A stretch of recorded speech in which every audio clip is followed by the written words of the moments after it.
예수님께서 베다니에 와서 보시니 나사로가 죽은 지 이미 나흘이나 되었습니다. 예수님이 오신다는 말을 듣고 마르다가 이제 나와서 예수님을 맞이하게 되죠. 예수님을 맞이한 그녀는 주께서 여기 계셨더라면 내 오라버니가 죽지 아니하였겠나이다 라고 말했습니다. 어제 새벽에도 언급은 했는데요, 이것은 원망은 아닙니다. 나사로의 죽음에 대한, 오라비의 죽음에 대한 이 마르다의 비통함이 있겠죠. 또한 예수님이 정말로 여기 계셨더라면 내 오라비가 죽진 않았을 텐데 하는 그런 아쉬움이 분명히 담겨 있습니다. 그런데 이것이 원망이 아니다라고 단정짓는 이유는 그 다음 절에 보면 이 마르다는 여전히 예수님에 대한 믿음의 기대를 가지고 있어요. 22절에 보면 그러나 나는 이제라도 주께서 무엇이든지 하나님께 구하는 것을 하나님이 주실 줄을 아나이다 라고 고백합니다. 주님이 여기 계셨더라면 오라버니가 죽지 아니하였겠나이다 라고 말하고, 그러나 이제라도 라는 이 표현을 보면 원망은 아니죠. 여전히 예수님에 대한, 전에 오라비가 죽기 전에 계시지 않았던 것에 대한 아쉬움은 있지만 여전히 주님에 대한 믿음, 기대를 가지고 있습니다. 마르다는 지금 22절에 고백하는 주께서 이제라도 주께서 무엇이든지 하나님께 구하시는 것을 하나님이 주실 줄을 아나이다 라는 고백을 했는데요, 이 고백을 하면서 마르다는 예수님께 무엇을 기대하고 있었을까요?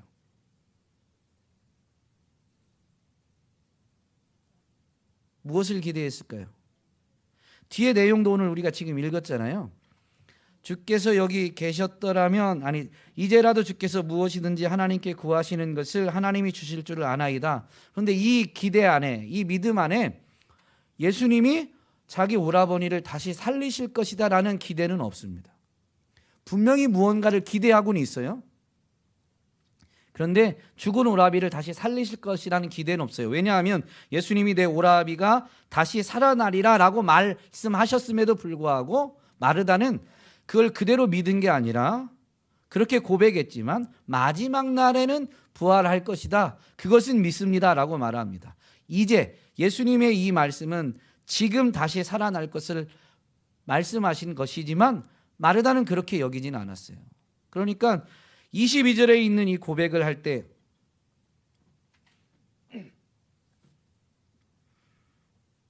조금 조곤조곤히 할게요. 제가 목이 좀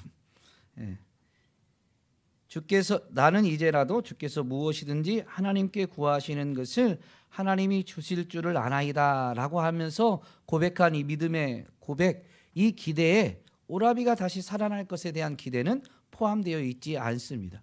그렇다면 마르다는 지금 예수님께 무엇을 기대하고 있을까요? 여러분이 이런 상황이라면, 이런 믿음의 고백을 할 때 여러분은 무엇을 기대하고 이런 고백을 하시겠습니까? 천국의 소망이요? 믿음이 대단히 좋으십니다. 또 다른 사람은 뭐 없으세요? 오라버니가 오빠가 죽은 것이 지금 마르다에게는 매우 큰 슬픔입니다. 그는 이 죽음 자체가 가져다 주는 슬픔이지만 그게 현실이 되면 여인들에겐 어떤 문제가 있을까요? 이 여인이 기대한 건 뭘까요? 자기 가족, 자기 이 형제로 인한 고대 사회에서 여성이 보호받을 수 있는 것이 이제 없어진 거죠. 그런 이 뭐라고 해야 될까요? 어려움, 연약함 가운데 놓이게 된 이 마르다가 예수님께 무엇을 기대하겠어요? 이런 지금 난감한 이 어려운, 어떻게 보면 이 상황에서 모든 걸 다 알 수는 없지만 제 수준이 그런 것 같아요. 어쨌든 오빠가 있어서 고대 사회 남성 중심의, 여자는 사람의 수에 포함도 안 되는 그런 시대에 자기의 오빠가 지금 없어졌으니, 남편도 없고 오빠도 없어졌다면 이 여인들에겐 얼마나 이 현실이 버겁게 느껴지겠어요. 그렇다면 이 어려움을 예수님이 좀 알고 어떻게 될지는 모르지만 자신들의 이 난감한 이 어려운 상황을 예수님이 좀 도와주시기를, 그것을 예수님이 기도하시면 하나님이 분명히 그대로 이루어 주실 것이니까 자신들의 어려움을 해결해 주실 것에 대한 기대를 갖고 있지 않았을까? 제 수준에서는 그런 생각이 듭니다. 우리도 이런 상황, 어려운 상황, 고통스러운 상황, 아쉽고 당황스러운 상황에 예수님, 하나님에 대한 기대를 가지고 기도하게 되죠. 그때 우리가 갖는 그런 하나님에 대한 기대는 대부분 어떤 것일까요? 현실적인 문제 해결에 대한 기대가 거의 대부분입니다. 제 수준이 이런 것 같아요. 어쨌든 제가 군대에 갔을 때 생각을 해보면요, 논산훈련소에서 4주간 군사 기본 훈련을 받았습니다. 저는 이제 훈련받는 기간 중에 인격적으로 하나님을 체험하는 그런 은혜를 입었거든요. 그래서 이제 훈련을 마치고 논산훈련소에서는 주특기를 부여받아서 후반기 교육을, 주특기에 관련된 교육을 따로 받거나 아니면 이제 특별한 주특기가 아닌 일반 대부분 많이 받는 이 보병으로 이 주특기를 받으면 바로 자대 배치를 받게 되거든요. 그래서 자대 배치 받는 것보단 자대에는 좀 늦게 가는 게 좋으니까 대부분 이 주특기 받을 것을 기대하고 있고 그걸 원하게 됩니다. 그런데 논산훈련소에서 이제 훈련을 마치고 주특기를 부여받기 전까지 이 조교들이, 내무반장 역할을 하는 조교들이 이제 받지 말아야 될, 기피해야 될 이 주특기에 대해서 이야기해 줍니다.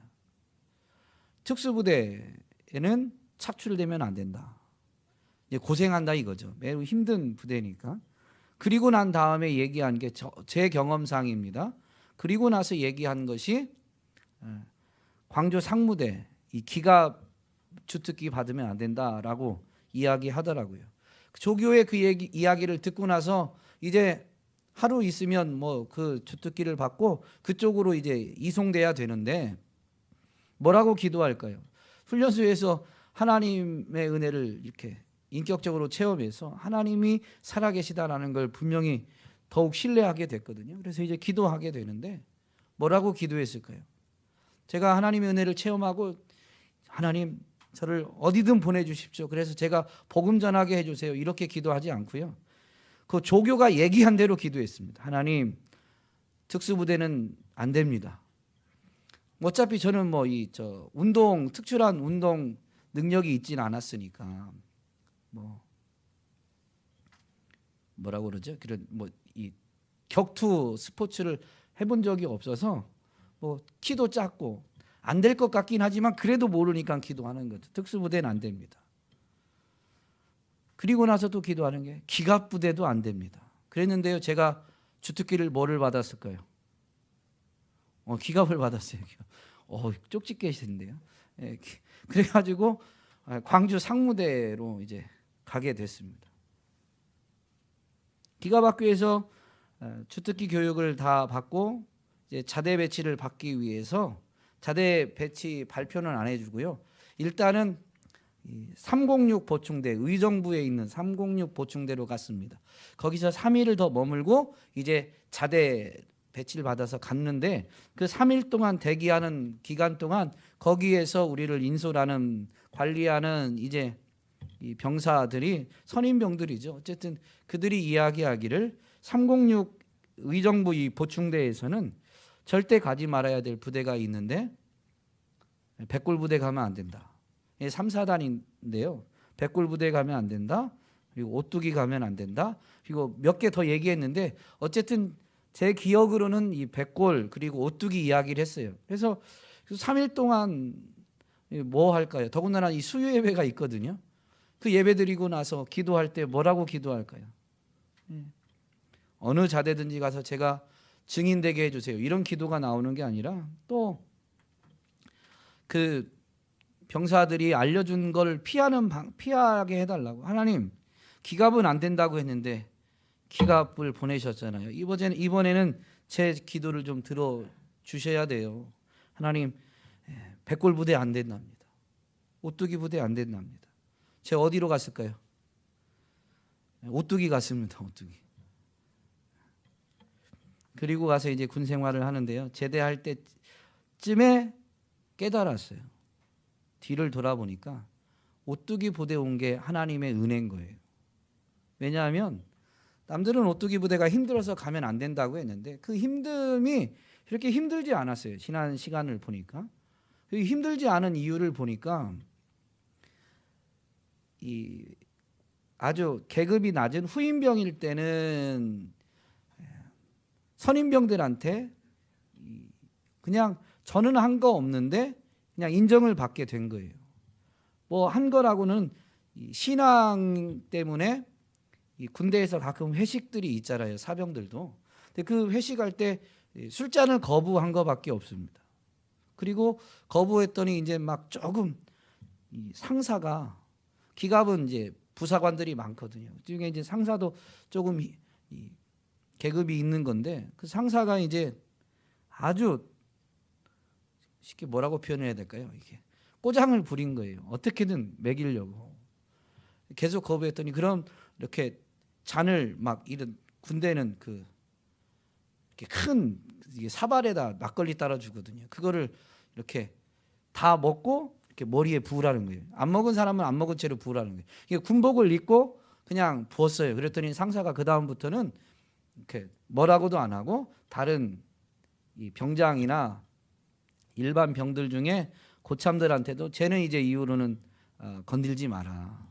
그래가지고 그 다음부터 저는 이제 제가 군대 가기 전에 신학을 하진 않았거든요. 저는 신학을 좀 깊이 했었는데 그때부터 군대 내에서 별명이 목사였어요. 목사. 그 상사님이 그렇게 정해줬어요. 쟤는 저렇게 이렇게 상사가 푸시를 해도 그렇게 했다라는 이유 때문에 목사라고 하고 교회에 간다고 하면 그냥 쟤는 보내줘라. 그렇게 됐어요. 그래가지고 예를 들면 이제 얼마나 편안하게 신앙생활을 했겠습니까? 그런데 짬밥이 차고 계급이 높아지니까 저도 이제 내부만에서도 힘든 일이 없는 거예요. 그러니까 주일날 조금 예배 드리러 안 가고 쉬고 싶을 때가 있더라고요. 이제 훈련이 토요일날 막 끝났다거나, 왜냐하면 끝나고 나면 이제 그 훈련 받았던 옷들 다 빨고 뭐 하고 하니까 되게 피곤하거든요. 그러니까 주일날 조금 더 자고 좀 쉬고 싶은 거예요. 왜냐하면 그 전주에 훈련 때문에 그게 허용되니까. 그러고 싶은데 짬밥이 찼는데 이제 그래도 위에 한두 명이 더 있고 밑으로는 더 많은데 위아래서 그러는 거예요. 고참들은 이제 별명 불러가면서 야, 박 목사 오늘은 교회 안 가냐?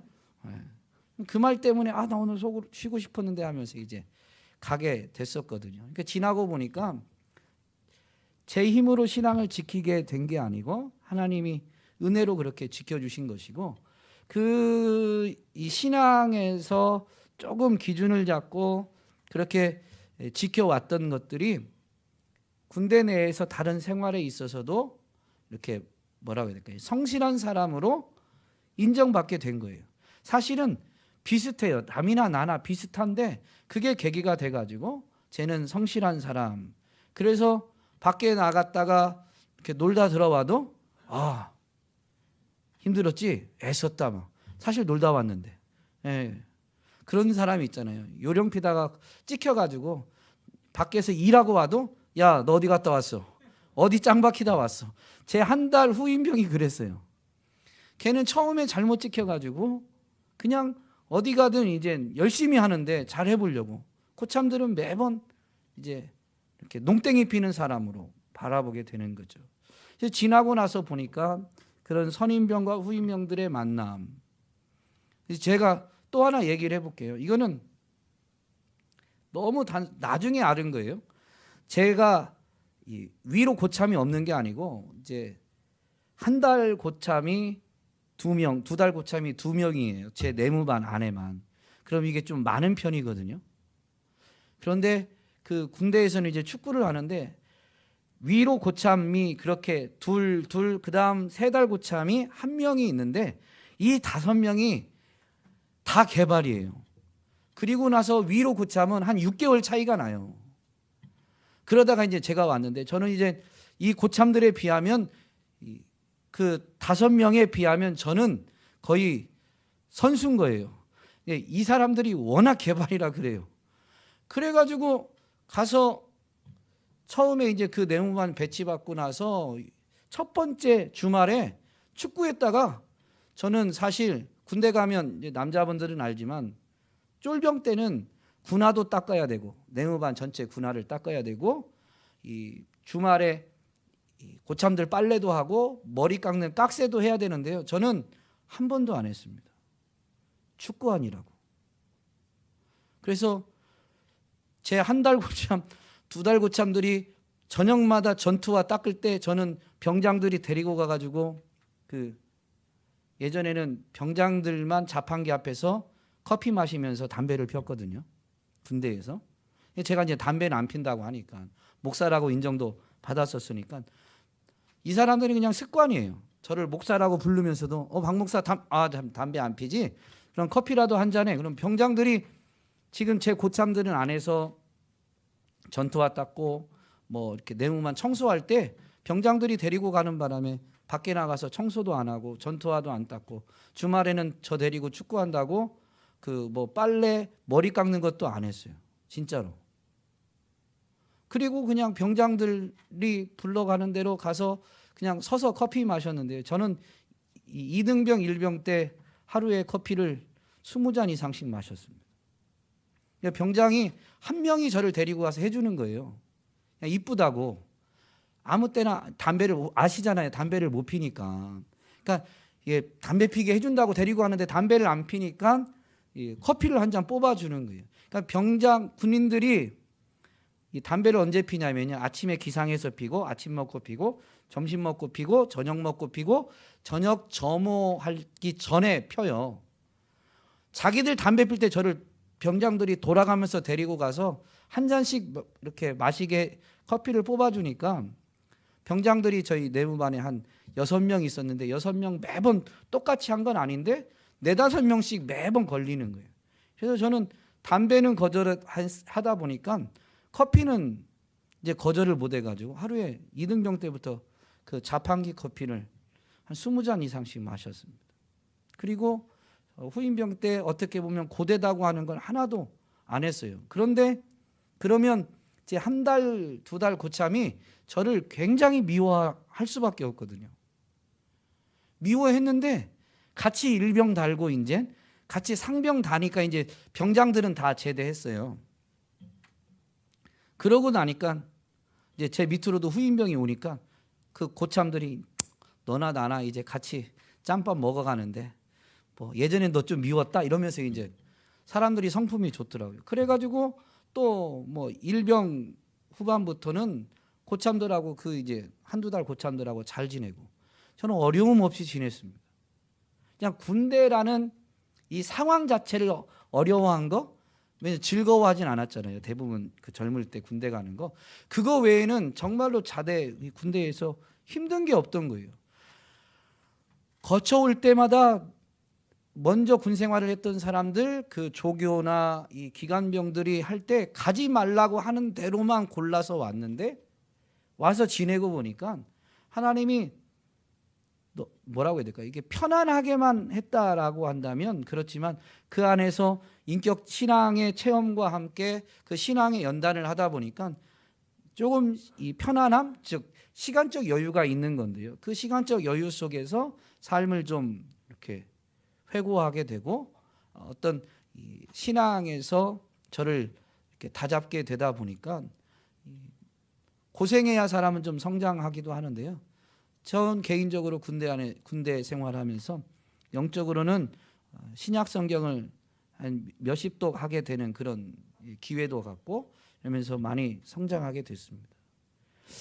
가지 말라고 하는 길만 골라 갔는데 지나고 보니까 하나님이 내 기도를 들으시진 않았던 것 같거든요.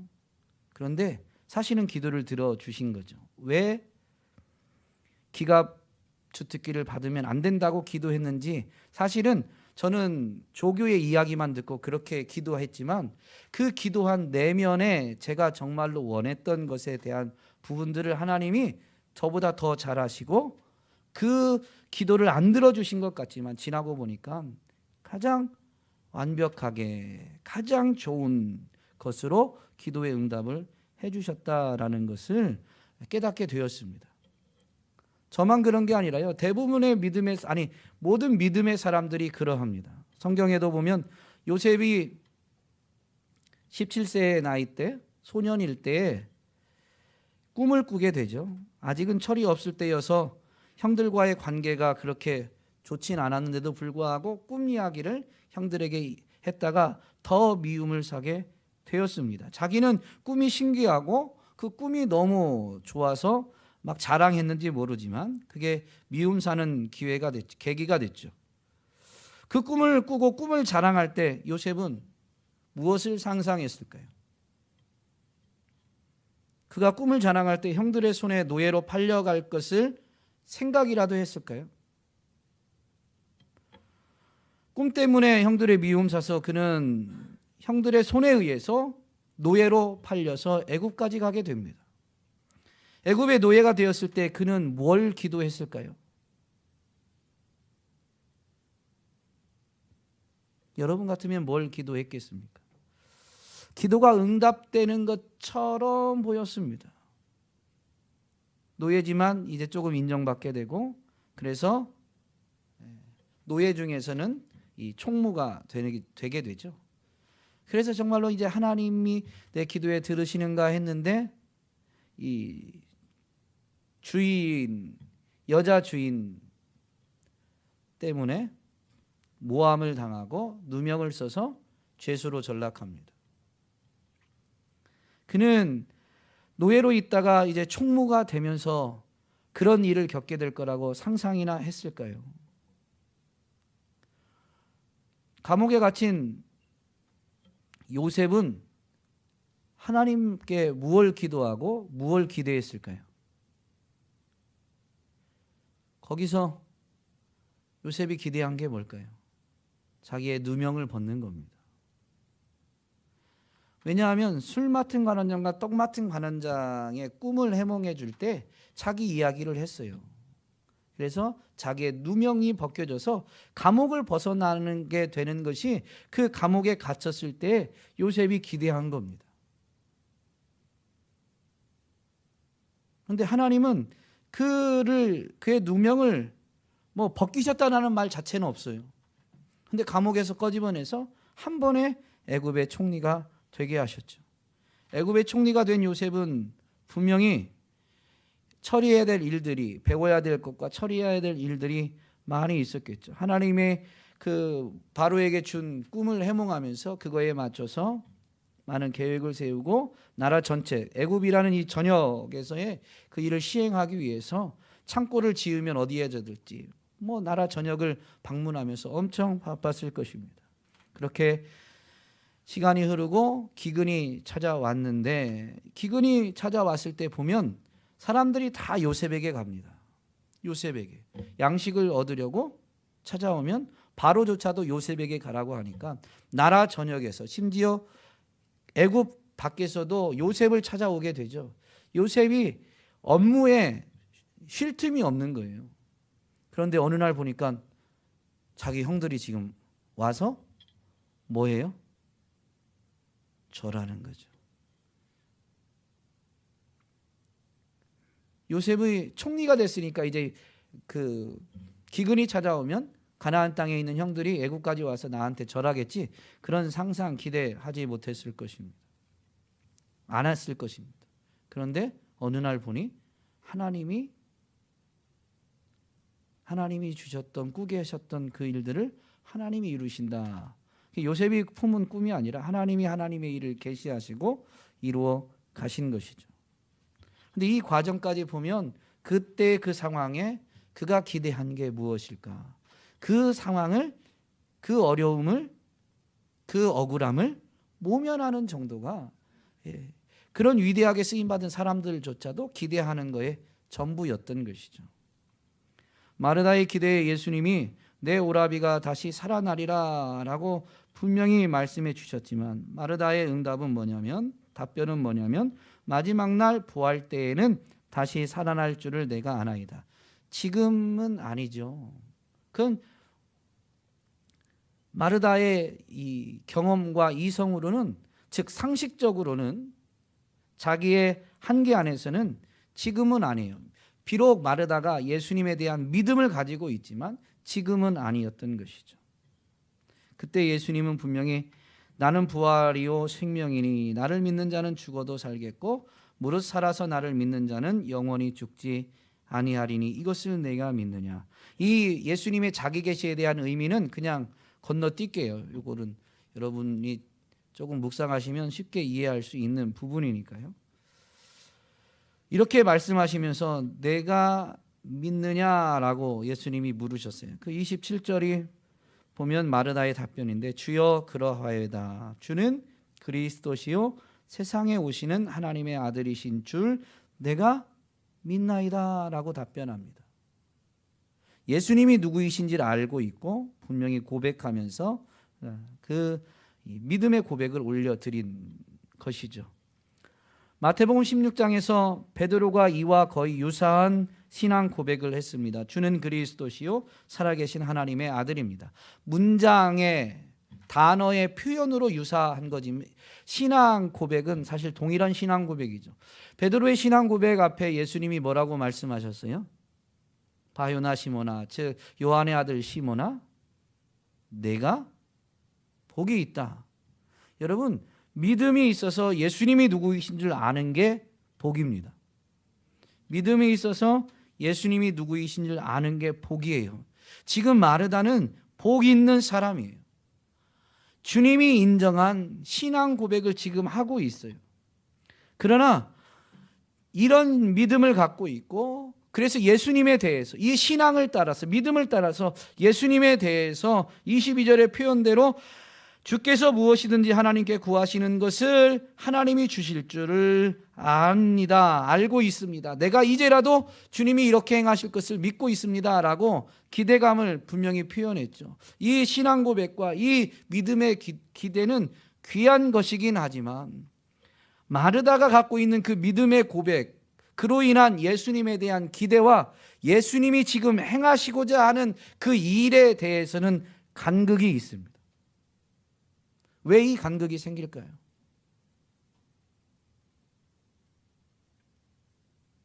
여러분은 이런 간극을 못 느끼세요? 왜 이런 간극이 생길까요? 우리는 기도하면서 하나님이 응답하실 것에 대한, 하나님이 행하실 것에 대한 그 방식까지도 우리가 우리 수준에서 결정해 놓고 있기 때문입니다. 우리가 생각하는 것보다 하나님은 더 크십니다. 그래서 위대한 기도에 대한 이 신학자가 그런 도전을 줬어요. 당신의 하나님은 너무 작습니다. 하나님에 대한 믿음이 없다는 게 아니에요. 하나님에 대한 믿음은 있는데 그 하나님이 어떤 분이라고 하는 그것을 믿는 그 믿음이, 그 믿음의 하나님이 너무 작은 거예요. 실제 하나님과 우리가 하나님을 인식하는 그 믿음, 그로 인한 하나님이 차이가 나니까 이런 간극이 생기게 되는 것이죠.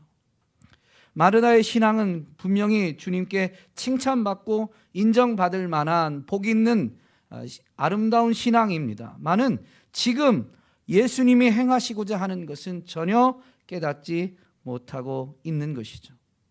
예수님은 이제 이런 계시를 통해서 나사로를 살림으로 인해서 마르다의 이 믿음의 지경도 넓히시고 마리아의 믿음의 지경도 넓히시고, 무엇보다도 어제 이제 온 가족 새벽 예배 때 살펴보았지만 예수님이 거기 계시지 않았던 것이 제자들을 위해서 유익한 것이다라고 말씀하신 그 말씀은 바로 이제 제자들 또한 예수님의 이 자기 계시와 그리고 행하시는 이 표적 사역을 통해서 예수님에 대한 인식, 예수님에 대한 그 믿음의 지경이 분명히 넓혀지게 되는 것이죠. 예수님은 이것을 위해서 자기 계시를 하시고 분명히 이 놀라운 표적을 행하여 주십니다.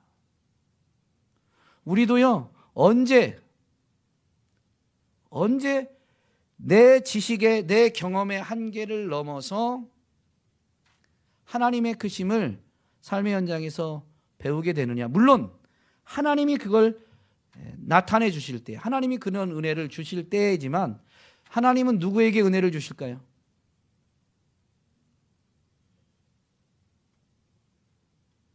그건 알고 계셔야 됩니다. 하나님은 누구에게 은혜를 주실까요? 구하는 자, 사모하는 자에게 주십니다. 그러니까 우리가 기적을 사모하는 게 아니라요, 뭐를 사모해야 되냐면요, 내가 하나님을 더 깊이 알고 싶습니다. 하나님을 더 온전히 알고 싶습니다. 하나님이 얼마나 크신 분인가라는 것을 제가 더 분명히 알고 싶습니다 라는 그 소원을 가지고 하나님 아는 것에 대해서 하나님을 알고자 하는 마음으로 하나님을 알려달라고 기도하면요, 하나님의 크심을 하나님이 친히 나타내 주실 것입니다. 그러면 그때 분명히 아는 거예요. 아, 하나님은 내 생각보다 크시구나. 내 기대보다 크시구나. 마리아의 신앙, 아니 마르다의 지금 신앙이 잘못된 게 아니에요. 성경이 가르치는 아주 올바른 신앙을 갖고 있습니다. 예수님 부활이십니다. 그분이 다시 오실 때 모든 믿는 자들도 부활합니다. 그것을 분명히 알고 있고 믿고 있고 고백하고 있어요. 이렇게 귀한 믿음은 흔하지 않습니다. 그런 그녀에게 예수님은, 하나님이, 바로 예수님이